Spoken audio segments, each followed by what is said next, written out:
Big ಬಾಸ್ಗೆ entry ಕೊಡಬೇಕಂದ್ರೆ ಭಾನುವಾರದಂದು ಮೂರ್ ಜನ ಬರ್ತಾರ. ಇಬ್ರು ಲೇಡೀಸು ಒಬ್ರು ಗಂಡ್ಮಗ ಬರ್ತಾರ. ಅವರು ನಿರಂಜನ್ ಅವ್ರು ಏನಂತ ಹೇಳ್ತಾರಪ್ಪ ಅಂದ್ರ, ಬಿಗ್ ಬಾಸ್ಗೆ ನೀವು ಎಂಟ್ರಿ ಕೊಡ್ಬೇಕಂದ್ರ ನೀವು ಇಷ್ಟಪಡುವಂತ ವಸ್ತು ಅಂದ್ರೆ ಅದು ನಿಮ್ ಫೋನ್. ಅದನ್ನ ಒಡೆದು ಪೀಸ್ ಮಾಡ್ಬೇಕು. ಇದು ಸಾಧ್ಯನಾ ಅಸಾಮಾನ್ಯನಾ ಅಂತ ಕೇಳ್ತಾರ. ಅವ್ರ ಒಬ್ಬೊಬ್ರು ಹೊಡಿತಾರ, ಒಬ್ರು ಹೊಡ್ದದ್ ನೋಡಿ ಅಳಾಕ್ ಕುಂದ್ಬಿಡ್ತಾರ. ಅದು ಸ್ವಲ್ಪ ಇದಾಗ್ಬಿಡುತ್ತೆ. ಒಬ್ಬ ವ್ಯಕ್ತಿ ಬಂದು ನಾವೇನ್ ಟಾಸ್ಕ್ ಕೊಡ್ತೀವಿ ಅದನ್ನೆಲ್ಲ ಮಾಡ್ತೀರಿ ರೆಡಿನಾ ಅಂತ ಕೇಳ್ತಾರ. ಹ್ಞೂ ಅಂತಾರ.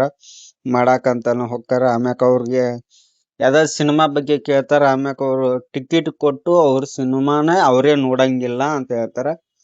ಶ್ರುತಿ ಅವ್ರು ಯಾರು ಹೀರೋ ಅಂತ ಕೇಳ್ತಾರ. ಅವಾಗ ಅವರು ಆಯ್ತು ಯಾರು ಅಂತ ನಾನು ಹೇಳಲ್ಲ ಅಂತ ಹೇಳ್ತಾರ. ಇಲ್ಲ ನೀವು ಹೇಳ್ಬೇಕಾಕತಿ ಅಂತ ಹೇಳ್ತಾರ. ಇಲ್ಲ ಅಂದ್ರ ಚಾಲೆಂಜ್ ಮಾಡ್ತಾರ.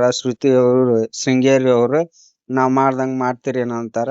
ಅವ್ರು ಮಾಡಾಕ ರೆಡಿ ಆಗ್ತಾರ. ಆದ್ರ ಅವ್ರು ಸೋಲನ್ನ ಒಪ್ಕೊಂತಾರ. ಅಂದ್ರ ಅವ್ರು ಇವ್ರಿಗೆ ಸಂಗೀತ ಅವ್ರು ಗೆಲ್ತಾರ, ಬಂದಿರೋ ವ್ಯಕ್ತಿ ಸೋಲ್ತಾರ. ಶೃಂಗೇರಿ ಅವರು ಬಂದಿರೋ ವ್ಯಕ್ತಿ ಇಬ್ರು ಟಾಸ್ಕ್ ಮಾಡಕ್ ರೆಡಿ ಆಗ್ತಾರ.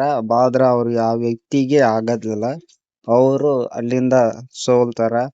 ಸೋತಿಮ್ಯಾಕ ಅವರು ರಿಕ್ವೆಸ್ಟ್ ಮಾಡ್ಕೊಂತಾರ ಶೃಂಗೇರಿ ಅವ್ರಿಗೆ, ಇಲ್ಲ ಒಂದ್ಸಲ ಒಪ್ಕೋರಿ ಹಂಗ ಹಿಂಗ ಅಂತ ಹೇಳ್ತಾರ. ಅವ್ರು ಒಪ್ಕೊಳಂಗಿಲ್ಲ. ಆದ್ರೆ ನೀವು ಮಾತು ಕೊಟ್ಟಂಗ ನಡ್ಕಂದಿಲ್ಲ ಅಂತ ಹೇಳ್ತಾರ. ನೀವು ಭಾನುವಾರನ ನೋಡ್ಬೇಕ್ ಅದನ್ನ.